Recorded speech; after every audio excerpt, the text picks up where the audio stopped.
We see some retaliatory acts at hindi kinakailangan dapat ganito ang mangyari. Kinakailangan dapat mag-usap yung dalawang bansa kung ano ang mga mitigations dahil nag-escalate lamang yung problema natin pagdating sa ganito. Kailangang upuan ng Pilipinas sa China ang lumalalang problema sa pagitan nilang dalawa. Ito ang pananaw ng security analyst na si Chester Cabalsa.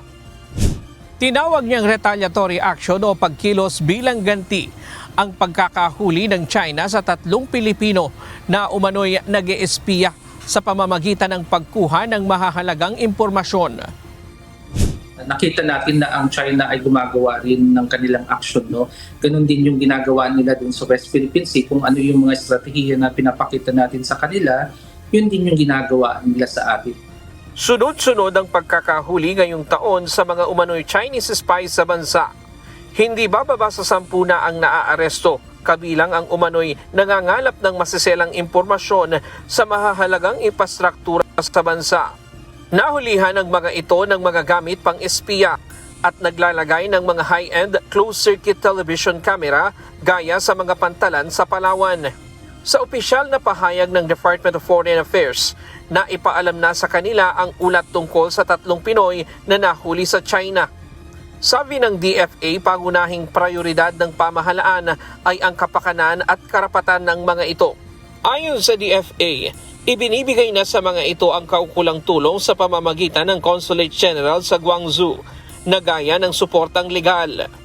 Sa isang pahayag noong March 12 na inilabas ng pamahalaang panglalawigan ng Palawan, sinabi nito na 2 sa kanilang kababayan ang hinuli ng Chinese police.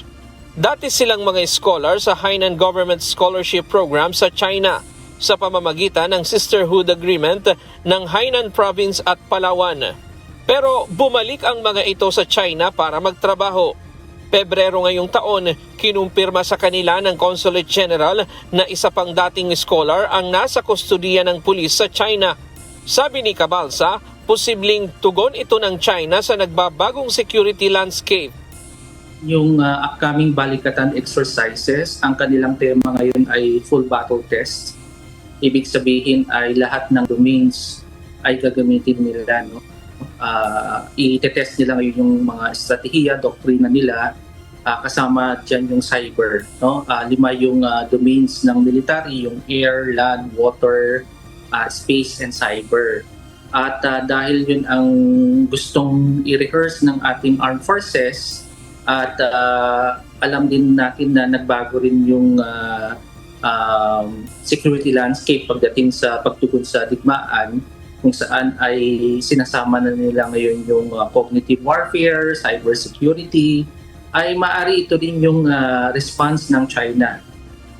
Sabi ni Dr. Cabalsa, kailangang imbestigahan ang pagkakahuli sa mga Pinoy dahil hindi ganito ang estratehiya ng bansa pagdating sa laban sa West Philippine Sea at walang state-sponsored espionage ang Pilipinas.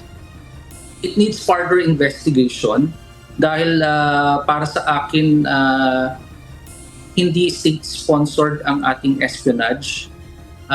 Alam natin na hindi ito ini-sponsor ng ating bansa at alam natin kahit na mayroon tayong territorial dispute in the West Philippine Sea, hindi ito ang tugon ng ating gobyerno at hindi ito ang ating estratehiya.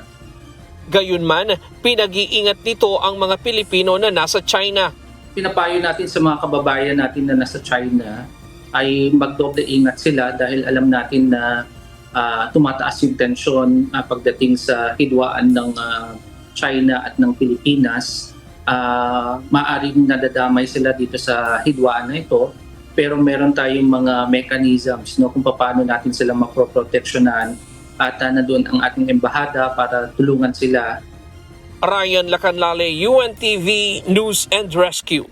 Diyos ang aming sandigan, serbisyo publiko ang aming pinahahalagahan.